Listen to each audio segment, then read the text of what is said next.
أعوذ بالله من الشيطان الرجيم.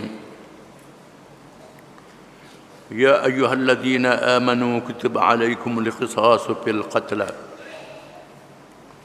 الحر بالحر والعبد بالعبد والأنثى بالأنثى فمن عفي له من أخيه شيء فاتباع بالمعروف وأداء إليه بإحسان ذلك تخفيف من ربكم ورحمة فمن اعتدى بعد ذلك فله عذاب أليم ولكم بالقصاص حياة يا أولي الألباب لعلكم تتقون.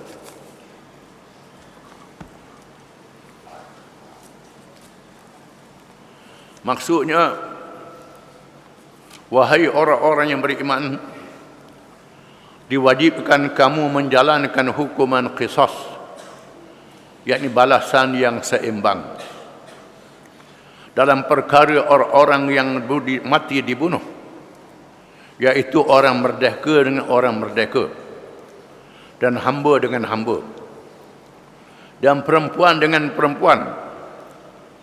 Maka sesiapa pembunuh yang dapat sebahagian keampunan dari saudaranya pihak yang terbunuh, maka hendaklah orang yang mengampun itu mengikut cara yang baik dalam menuntut ganti nyawa. Dan si pembunuh pula hendaklah menunaikan bayaran ganti nyawa itu dengan sebaik-baiknya. Yang demikian itu adalah suatu keringanan dari Tuhan kamu serta suatu rahmat kemudahan. Sesudah itu sesiapa yang melampaui batas untuk membalas dendam pula, maka baginya azab seksa yang tidak terperi sakitnya. Dan dalam hukuman qisas itu ada jaminan hidup bagi kamu, wahai orang-orang yang berakal fikiran, supaya kamu bertakwa.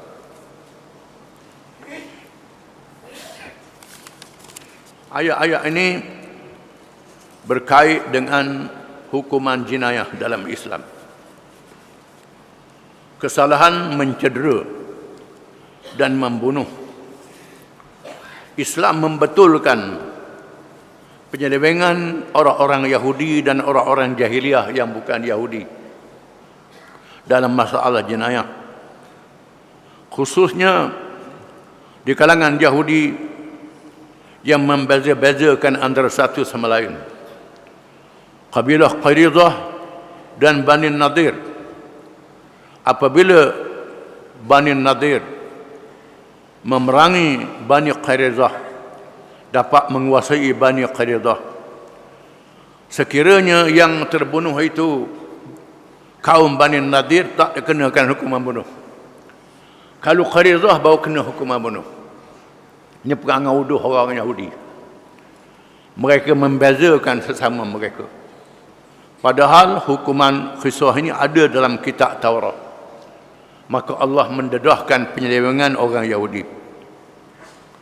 Satu perkara lagi ialah mereka beza-bezakan antara lelaki dan perempuan, antara hamba dan bukan hamba. Kalau hamba kena bunuh, lain. Kalau merdeka kena bunuh, lain. Itu amalan yang berlaku di masa itu. Dalam hal ini, Islam mewajibkan hukuman qisas, hukuman balas. Hukuman balas. Kalau mencedera, dicederakan. Mati, dimatikan. Ini hukuman qisas. Ini termasuk dalam hak manusia, bukan hak Allah Ta'ala. Berbeza dengan hukum hudud. Hukum hudud itu hak Allah Ta'ala. Hukum hudud yang berkait dengan zina, berkait dengan murtad, berkait dengan mencuri, berkait dengan merampok, menyamun, menuduh berzina, tidak ada 4 saksi. Ini hukum hudud. Hukum hudud bila hakim telah menjatuhkan hukuman, tidak ada pengampunan. Tak ada pengampunan.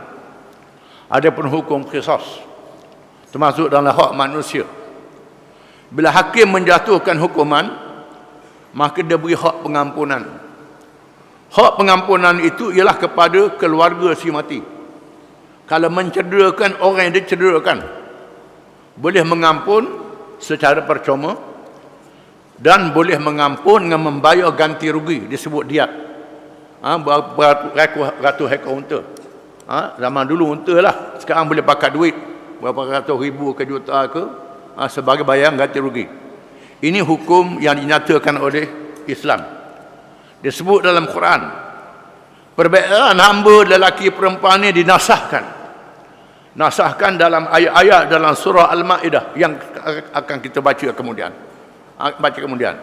Adapun hukuman qisas itu terus diwajibkan untuk menjaga keselamatan dan keamanan. Ini berbeza dengan undang-undang ciptaan manusia yang diamalkan pada hari ini. Bila berlaku hukuman bunuh, yang berhak mengampun ialah lembaga pengampunan. Kalau peringkat pusat, yang boleh mengampun lembaga dia, pengurusi dia yang Betul Agung. Kemudian Perdana Menteri, Peguam Negara, dan beberapa orang lagi yang dilantik.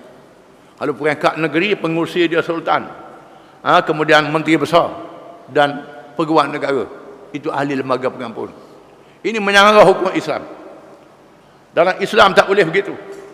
Yang berhak mengampun ialah keluarga si mati, bukan ahli lembaga pengampunan. Ini perlu dibetulkan. Perlu dibetul. Akan diterang oleh ayat yang akan kita baca kemudian. Ya ayyuhalladzina amanu kutiba alaikumul qisas. Wahai orang-orang yang beriman, diwajibkan ke atas kamu hukuman qisas. Perkataan kutiba diwajibkan. Macam kutiba alaikumus siyam, diwajibkan ke atas kamu berpuasa. Sama. Ya ayyuhalladzina amanu kutiba alaikumus siyam. Wahai orang yang beriman, diwajibkan ke atas kamu berpuasa. Yang ini kutiba alaikumul qisas, diwajibkan ke atas kamu melaksanakan hukuman qisas, iaitulah mati, hukuman mati, iaitulah membunuh dengan sengaja. Membunuh dengan sengaja, dengan alat yang membunuh, memang sengaja nak bunuh. Kalau sabit kesalahannya, maka dijatuhkan hukuman bunuh juga. Cuma hukuman ni boleh diampun oleh keluarga dia. Keluarga dia. Itu hukum Islam yang disabit dalam Quran. Faman ufiya lahu min akhihi syai'un fattiba'un bil ma'ruf wa adaun ila bi hasan. Maka sesiapa yang dimaafkan daripada saudaranya, hendaklah diikuti dengan cara yang baik dan menunaikannya dengan cara yang baik. Kalau berlaku pengampunan, setelah berlaku pengampunan, maka tunaikan pengampunan itu dengan sebaik-baiknya. Sama ada dia maaf tanpa bayaran ataupun dengan bayaran diat. Ditunaikan bayaran itu dengan sebaik-baiknya. Dzalika takhfifum mir rabbikum. Yang demikian adalah keringanan daripada Tuhan kamu. Wa rahmah, dan rahmat Tuhan kamu. Itu adalah rahmat daripada Allah kepada kamu.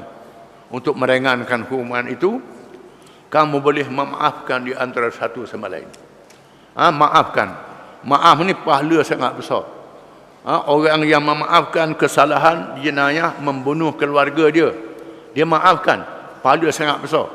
Sehingga disebut dalam hadis, boleh sampai kepada masuk surga dengan tiada hisab. Besar pahalanya. Tapi tidak mudah. Orang bunuh ayah kita, bunuh anak kita, kena bunuh. Tapi ada orang yang boleh maaf. Tukar dengan ini masuk surga nanti ada hisab. Itu kelebihannya. Kalau percaya masuk surga nanti ada hisab, percaya ke hari akhirat, maka boleh melakukan perkara ini. Dan ini memang berlaku. Memang berlaku dalam sejarah Islam. Banyak cerita-cerita bagaimana dimaafkan. Keluarga si mati dimaafkan. Dalam kisah yang pernah disebut, berlaku dalam zaman Sayyidina Umar bin Khattab radhiyallahu anhu, peristiwa seorang badui gembala unta membunuh seorang pekebun. Kerana unta dia masuk dalam kebun orang, makan tanam-tanaman, lalu tuan kebun untuk bunuh unta. Tuan unta pun bunuh tuan kebun tu. Lalu dia bawa depan Sayyidina Umar dan dia mengaku bahawa dia telah membunuh kebun, tuan kebun tu. Lalu sabit kena jatuh hukuman bunuh. Dan dia minta izin daripada Sayyidina Umar, dia nak balik ke kampung dia. kerana nak selesaikan adik dia, anak yatim. Ditinggalkan oleh ayah dia nak selesai. Lalu Sayyidina Umar tanya, siapa penjamin? Abu Dzar kata dia jamin. Abu Dzar tu kan jamin. Abu Dzar tak kenal pun. Dalam tempoh beberapa bulan. Bila siapa habis tempoh, dak mari. Sudah kerja dah. Abu Dzar dia jamin pula ni. Dekat anak habis masa barulah mari.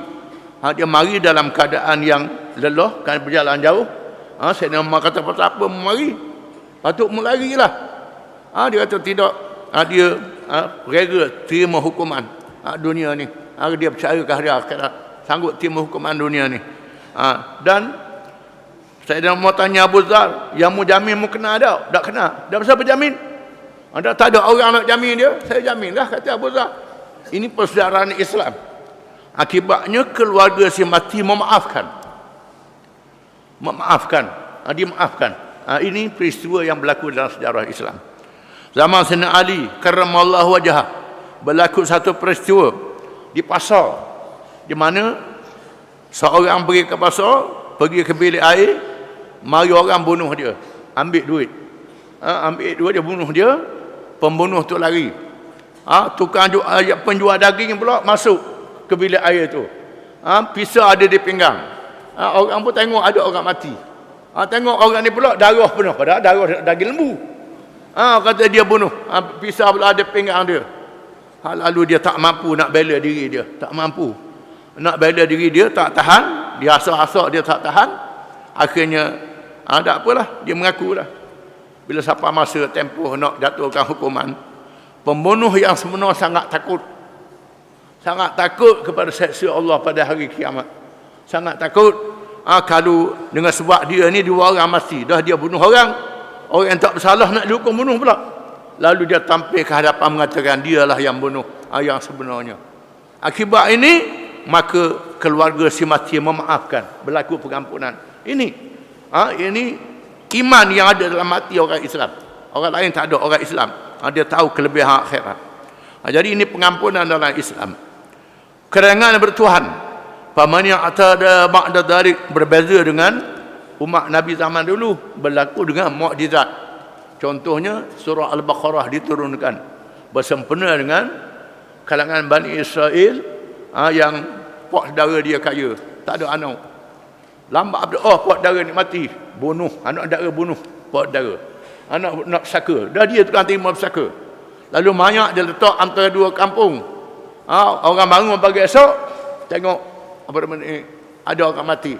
Tuduh menuduh antara kampung dengan kampung ni. Hampir perkelahian. Dipanggil Nabi Musa alaihi salam untuk selesaikan masalah. Nabi Musa berdoa pada Allah Ta'ala supaya memberi petunjuk. Lalu Allah Ta'ala wahyu kepada Nabi Musa, suruh cari lembu betina seekor. Lembu betina. Bani Israel yang suka tanya, lembu betina macam mana? Lembu betina banyak. Turun wahyu, kena cari lembu betina yang lepah, yang tidak ditambak, yang tak digunakan untuk gala tanah. Macam mana warna dia pula? Warna dia kuning keemasan. Payah. Ini hikmat. Bani Israel banyak tanya berkenaan dengan agama mereka. Akhirnya terpaksalah cari seekor lembu yang warnanya kuning keemasan, berkilauan, kepunyaan seorang anak yatim. Ayah dia seorang yang soleh. Yang dia ada anak lembu, dan dia minta dengan Allah Ta'ala supaya lembu ni dia nak tinggal pada anak dia. Dia seorang yang soleh. Kemudian lembu ni besar, anak pun besar. Lembu yang lepas ni orang lain nak ikat tak boleh. Bila budak anak yatim yang sudah pemuda ni pergi, baru lembu dia mari. Ini karamah yang Allah Ta'ala tunjukkan. Jumpalah lembu ni. Kemudian tanya, berapa harga? Mula-mula rakyat 2-3 dinar je. Tapi kena tanya mak dulu. Rakyat mak dia. Mak dia kata, bolehlah. Siapa malaikat mengupa. Aku nak mahal lagi, kata malaikat ni. Malaikat rupa orang, mahal lagi. Tanya mak, tak boleh nak tanya mak dia. Balik tanya mak dia. Mak dia rakyat. Harga ni. Siapa? Malaikat kata nak mahal lagi. Akhirnya lembu tu dibayar dengan duit emas. yang penuh kulit dia. Dia buang segala daging tulang dia, dimasuk kemas di dalamnya. Itu harga dia. Maka setelah jumpa lembu tu, dibayar dengan harga yang begitu mahal sekali, maka dia ambil beberapa juzuk daripada lembu tu, dipukul pada mayat itu, dan mayat itu hidup semula bangun. Bila tanya, siapa yang bunuhmu? Anak saudara saya bunuh saya. Beritahu selalu. Itu umat Nabi zaman dulu. Adapun kita umat Islam ni, Tuhan tak tunjuklah siapa begitu. Tapi dikurniakan ada pengampunan daripada keluarga. Faman i'tada ba'da zalika falahu adzabun alim. Maka sesiapa yang melampaui balas selepas itu, maka baginya azab yang sangat pedih. Barang siapa yang sudah berjanji dimaafkan, dibayar diat, sudah dibayar, ganti rugi sudah dibayar, dia bunuh pula, balas dendam. Ini azab yang sangat pedih, yang sangat besar. Hak ni kalau cara pula tidak ada maaf lagi, mesti dikenakan hukuman bunuh. Lepas pada berjanji maaf molek-molek, bayar ganti rugi, dia bunuh, balas dendam, nak duit. Ini dosa yang sangat besar. Maka azab yang pedih di dunia, azab yang pedih dari akhirat. Di dunia kalau dia bawa pula di mahkamah, dihukum bunuh, tak ada pengampunan lagi, kata ulama. Kalau lepas atas dunia, di akhirat azab yang sangat pedih. Walakum fil qisasi hayatun ya ulil albab la'allakum tattaqun. Dan bagi kamu dalam hukuman qisas, hukuman bunuh, hukuman mencederakan, itu membawa kehidupan. Wahai mereka yang punya akal fikiran, supaya kamu bertakwa. Di mana hukuman membunuh terhadap pembunuh dengan sengaja, mencedera terhadap pencedera dengan sengaja, membawa kehidupan. Wahai mereka yang punya akal. Hari ini terdapat kumpulan manusia terpengaruh dengan Yahudi, nak batalkan hukum bunuh. Nak batal hukum bunuh, karenanya hukum bunuh ni zalim. Hak bunuh orang tu tak zalim.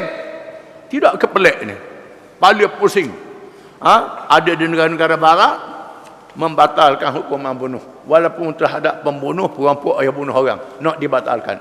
Ini satu hukuman yang tolak, yang mesti ditentang oleh orang Islam. Orang Islam kena lawan habis-habisan. Ini melanggar hukum Allah Ta'ala yang diwajibkan. Apalagi dalam negara kita ni, orang kafir dah ada suara. Ada kan orang kafir nak cuba bawa usul di parlimen nak batalkan hukuman bunuh. Ini kita kena lawan habis-habisan. Ini canggah hukum Allah Ta'ala terang-terang. Wajib orang Islam kena lawan habis-habisan. Wallahu a'lam.